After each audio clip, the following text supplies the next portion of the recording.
नमस्कार मंडळी, विभूती दर्शन या यूट्यूब चॅनलमध्ये तुमचे सर्वांचे स्वागत आहे। आज आहे धनत्रयोदशी आणि धनत्रयोदशीच्या मुहूर्तावर अनेक शुभ कामे केली जातात। तर त्यापैकीच एक महत्त्वाचं काम म्हणजे काय, तर आपल्याला धनत्रयोदशीच्या दिवशी लक्ष्मी कुबेर पोटली तयार करायची आहे।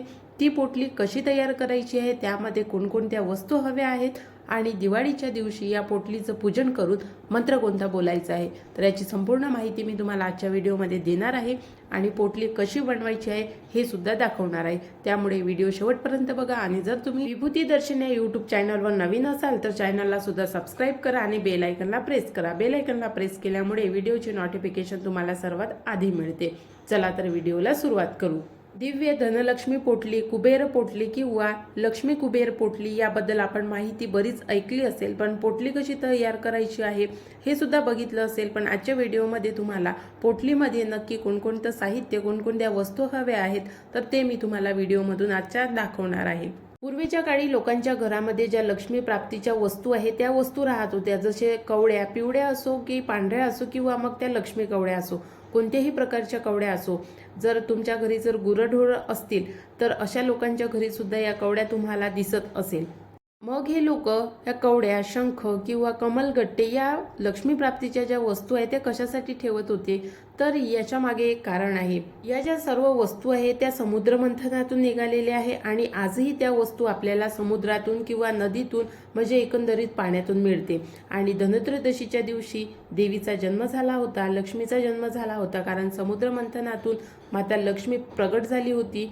म्हणून या ज्या वस्तू आहेत त्या लक्ष्मीला अतिशय प्रिय आहे आणि त्यामुळे आपल्या घरामध्ये सदा सर्वदा लक्ष्मी टिकून राहते।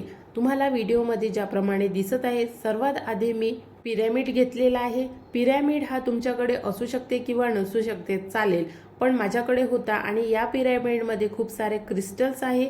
आता तुम्हाला विचार पडेल की हे क्रिस्टल आपल्याला कसे उपयोगात पडेल, तर हे क्रिस्टल आपल्याला पॉझिटिव्ह एनर्जी अट्रॅक्ट करण्यासाठी हे क्रिस्टल उपयोगात पडते। जसं पायराईट तर हा धनप्राप्तीसाठी अतिशय महत्त्वाचा स्टोन म्हणा किंवा क्रिस्टल म्हणा आहे। त्यामुळे धनाची पोटली तयार करताना त्या पोटलीमध्ये पायराईट अवश्य टाकावा। मी इकडे काय काय घेतलं आहे, तर पायराईट घेतलेला आहे, कुबेर यंत्र घेतलेलं आहे, एक अख्खी सुपारी, कमलगट्टे, त्यानंतर मी कवड्या घेतलेल्या आहे आणि प्रत्येकी 5-5 या प्रमाणात घेतलेल्या आहे। कवड्या तुम्ही बघू शकता, जर तुम्हाला पिवळ्या कवड्या किंवा पांढऱ्या कवड्या भेटल्या नाही तर एक अशा प्रकारच्या सुद्धा कवड्या येते, ज्याच्या पाठीवर एक पिवळ्या रंगाची लाईन असते आणि ती कवडीच्या पाठीवर बरोबर मधोमध किनाऱ्याला असते ती। त्यानंतर गोमती चक्र घेतलेलं आहे, गोमती चक्र सुद्धा 5 घेतलेले आहे आणि इथे मी शिक्के घेतलेले आहे 5 रुपयाचे। 5 रुपयाचे शिक्के अशासाठी घेतले आहे, तुम्ही 1 रुपया सुद्धा टाकू शकता। माझ्याकडे लक्ष्मी ज्या शिक्क्यावर, 5 रुपयाच्या शिक्क्यावर किंवा 1 रुपयाच्या, पूर्वीच्या काळी अशा प्रकारचे देवी देवतांचे शिक्के फार येत होते, पण आजच्या काळामध्ये अशा प्रकारचे शिक्के फार कमी बनते। माझ्याकडे 4-5 शिक्के आहे, मला 2 ते 3 शिक्के मी शोधून काढले आणि 5-5 रुपये मी इथे धनाच्या पोटलीमध्ये टाकणार आहे। त्यामुळे हे 15 रुपये तयार झाले होते, म्हणून मी यामध्ये आणखी 1 रुपया ॲड केला आणि ते 16 रुपये केले। त्यानंतर लाल गुंज, याला रक्तगुंज सुद्धा म्हणतात आणि हे सुद्धा 5 घेतलेले आहे। ही जे अंगठी मी तुम्हाला व्हिडिओमध्ये दाखवत आहे, ही अंगठी मला रस्त्यामध्ये पडलेली सापडली होती, तर त्यामुळे मी ही अंगठी सांभाळून ठेवली आहे। आणि ही अंगठी सुद्धा, कारण ही अंगठी कोल्हापूरची महालक्ष्मी हिची अंगठी आहे आणि ती मला सापडली होती, त्यामुळे ही अंगठी सुद्धा मी पोटलीमध्ये टाकत आहे। अशा प्रकारे एक साहित्य, संपूर्ण साहित्य तुम्ही एका ठिकाणी जमा करून घ्यावं आणि त्यानंतर हे साहित्य आपल्याला याचं धनत्रयोदशीच्या दिवशी पूजन करायचं आहे। पोटली मात्र आपल्याला धनत्रयोदशीच्या दिवशी तयार करून ठेवायची आहे आणि तिचं पूजन आपल्याला दिवाळीच्या दिवशी करायचं आहे। वाटीमध्ये तुम्हाला तांदूळ दिसत आहे, हे तांदूळ मी देवीची ओटी भरली होती, त्या ओटीतील तांदूळ आहे। जे आपण देवीच्या ओटीमध्ये टाकत असतो आणि त्यातले काही तांदूळ आपल्या ओटीमध्ये सुद्धा पंडितजी किंवा तिथले जे लोक असतात ते टाकतात, त्यांनी माझ्या ओटीमध्ये टाकले होते आणि तेच तांदूळ मी इथे पोटलीमध्ये टाकणार आहे। त्यामुळे अशा प्रकारची पोटली मला तयार करायची आहे आणि तुम्हीही तुम्हाला ज्याप्रमाणे व्हिडिओमध्ये दिसत आहे त्याचप्रमाणे पोटली तयार करावी। मला यामध्ये आणखी एक ॲड करायचं आहे, जे माझ्याकडे आहे पण ते वेळेवर मला व्हिडिओ बनवताना दिसलेलं नाही। तर माझ्याकडे चांदीचं नाणं आहे, पण ते मला दिसल्यामुळे मी व्हिडिओमध्ये तुम्हाला दाखवू शकत नाही। तर तुमच्याकडे जर चांदीचे नाणं असेल तर अवश्य या पोटलीमध्ये टाकावं। अशा प्रकारे संपूर्ण साहित्य जमा करून घेतलेलं आहे आणि इथे हळद कुंकू पण घेतलेलं आहे। सर्वात आधी लाल कपडा किंवा मग तुम्ही मार्केटमध्ये जी पोटली विकत मिळते ती सुद्धा घेऊ शकता। काय करायचं आहे, आपल्याला लाल कपड्यावर हळद कुंकू वाहून घ्यायचं आहे, सोबतच काही अक्षता सुद्धा वाहायच्या आहे। त्यानंतर एक एक करत संपूर्ण जे साहित्य आहे ते आपल्याला त्या लाल पोटलीमध्ये ठेवायचं आहे। ज्याप्रमाणे तुम्हाला व्हिडिओमध्ये दिसत आहे आणि तुमच्या पद्धतीने ठेवलं तरी काही हरकत नाही, पण संपूर्ण साहित्य आपल्याला हे एका पोटलीमध्ये ठेवायचं आहे। पूजा विधी काय आहे तर तुम्हाला व्हिडिओमधून समजणारच आहे आणि तुम्ही तुमच्या इच्छेनुसार सुद्धा या पोटलीमध्ये लक्ष्मीला प्रिय असणाऱ्या ज्या वस्तू आहेत त्या टाकू शकता। मला या पोटलीमध्ये आणखी एक वस्तू टाकायची होती जी मला मिळालं नाही, तर ती वस्तू कोणती आहे तर ती वस्तू आहे फूल। अपराजिताचं फूल मला या पोटलीमध्ये टाकायचं होतं, कारण अपराजिताचं फूल हे लक्ष्मीला अतिशय प्रिय आहे, त्यामुळे ते मला मिळालं नाही म्हणून मी यामध्ये टाकू शकत नाही। जर तुम्हाला मिळालं असेल तर अवश्य टाका। अशा प्रकारे मी पोटली तयार करून घेतलेली आहे। त्यामध्ये जे उरलेले तांदूळ होते, हळद कुंकू अक्षता वाहून हे तांदूळ सुद्धा यामध्ये मी टाकलेले आहे आणि अशा प्रकारची पोटली मी तयार करून घेतली आहे। तुम्ही सुपारीला हळद कुंकू वाहून सुपारीचं पूजन गणपती म्हणून करायचं आहे, म्हणून गणपतीचं प्रतीक म्हणून ही सुपारी यामध्ये मी टाकलेली आहे। तर अशा पद्धतीने हे पोटली आपल्याला तयार करून घ्यायची आहे आणि यामध्ये आणखी एक वस्तू आपल्याला ॲड करायची आहे, ती म्हणजे धनत्रयोदशीच्या पूजनातील धणे। धनत्रयोदशीला आपण जे पूजन करतो त्यामध्ये जे धण्यांचं पूजन करतो ते धणे आपल्याला यामध्ये टाकायचे आहे।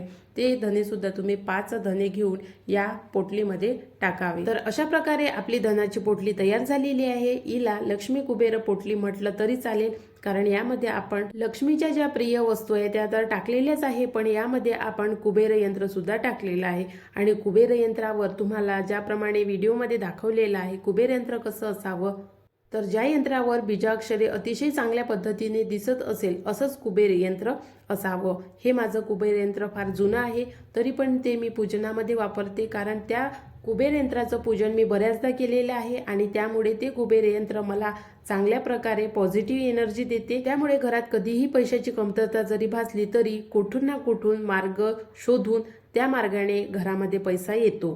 तर अशा पद्धतीने ही पोटली आपल्याला तयार करून घ्यायची आहे आणि ही पोटली आपल्याला धनत्रयोदशीच्या रात्री ज्यावेळी धनतेरसचं पूजन आपण करतो अशा वेळी ही पोटली तयार करायची आहे आणि ही पोटली तयार करून आपल्याला 2 दिवस अशीच आपल्या देवघरामध्ये ठेवायची आहे आणि ज्यावेळी दिवाळीच्या दिवशी नरक चतुर्दशीचं म्हणजे लक्ष्मीचं पूजन असते त्या दिवशी या पोटलीवर आपल्याला एक मंत्र बोलायचा आहे किंवा या मंत्राचा जाप करायचा आहे। मंत्र कोणता आहे तर पुढे व्हिडिओमध्येच तो सांगणारच आहे आणि तो मंत्र जाप केल्यानंतर ही पोटली आपल्याला दिवाळीच्या रात्री पूजन वगैरे संपन्न झाल्यानंतर एका शुभ मुहूर्तावर रात्रीच्या आपल्याला आपल्या अलमारीमध्ये ठेवायची आहे। तर अशा पद्धतीची ही संपूर्ण विधी आहे आणि दिवाळीच्या दिवशी लक्ष्मीपूजनाच्या वेळेस या पोटलीची पूजा करायची आहे आणि पूजन झाल्यानंतर एक मंत्र बोलायचा आहे, जो मंत्र तुम्हाला व्हिडिओमध्ये दिसत आहे। मंत्र असा आहे, ओम ह्रीं श्रीं क्रीं श्री कुबेराय अष्टलक्ष्मी मम गृहे धनपुरे पुरे नमः। तर हा मंत्र आहे। हा मंत्र आपल्याला लक्ष्मीपूजन झाल्यानंतर या पोटलीवर जाप करायचा आहे आणि त्यानंतर लक्ष्मीपूजन झाल्यानंतर रात्रीच्या वेळी बरोबर 12 वाजता ही पोटली आपल्या अलमारीमध्ये ठेवायची आहे, जेणेकरून माता लक्ष्मीचं ज्यावेळी आगमन होते अमावस्येच्या दिवशी रात्री 12 वाजता आणि लक्ष्मीपूजनाच्या दिवशी रात्री 12 वाजता, अमावस्या आणि लक्ष्मीपूजन एकाच दिवशी असते, मात्र लक्ष्मीपूजन हे 12 तारखेला आहे आणि अमावस्या 12 तारखेला लागणार आहे आणि 13 तारखेपर्यंत राहणार आहे। त्यामुळे रात्री 12 वाजता अमावस्येच्या दिवशी म्हणजे लक्ष्मीपूजनाच्या दिवशी 12 वाजता लक्ष्मी स्थिर असते आणि म्हणून या वेळेमध्ये जर तुम्ही ही पोटली आपल्या अलमारीमध्ये ठेवत असाल तर याचा तुम्हाला खूप चांगल्या प्रकारे फायदा होईल। तर अशा प्रकारे आज तुम्ही सुद्धा धनाची पोटली तयार करा आणि पोटलीसाठी जे साहित्य लागलेलं आहे ते मी तुम्हाला व्हिडिओमधून दाखवलेलं आहे आणि मागचे जर व्हिडिओ बघितले असेल तर त्यामध्ये सुद्धा मी तुम्हाला ही संपूर्ण माहिती दिलेली आहे। अशा पद्धतीने धन कुबेर लक्ष्मी पोटली किंवा लक्ष्मी कुबेर पोटली अवश्य धनत्रयोदशीच्या मुहूर्तावर बनवा आणि दिवाळीच्या दिवशी दीपावलीच्या मुहूर्तावर या पोटलीचं पूजन करा आणि ही पोटली आपल्या अलमारीमध्ये ठेवा। आशा करते तुम्हाला आजचा व्हिडिओ आवडला असेल। व्हिडिओ आवडल्यास व्हिडिओला लाईक करा, चॅनलला सबस्क्राईब करा, व्हिडिओ इतर लोकांपर्यंत जास्तीत जास्त शेअर करा आणि जर काही प्रश्न असेल तर ते सुद्धा तुम्ही मला कमेंट्स करून विचारू शकता। नवीन व्हिडिओमध्ये लवकरच भेटू।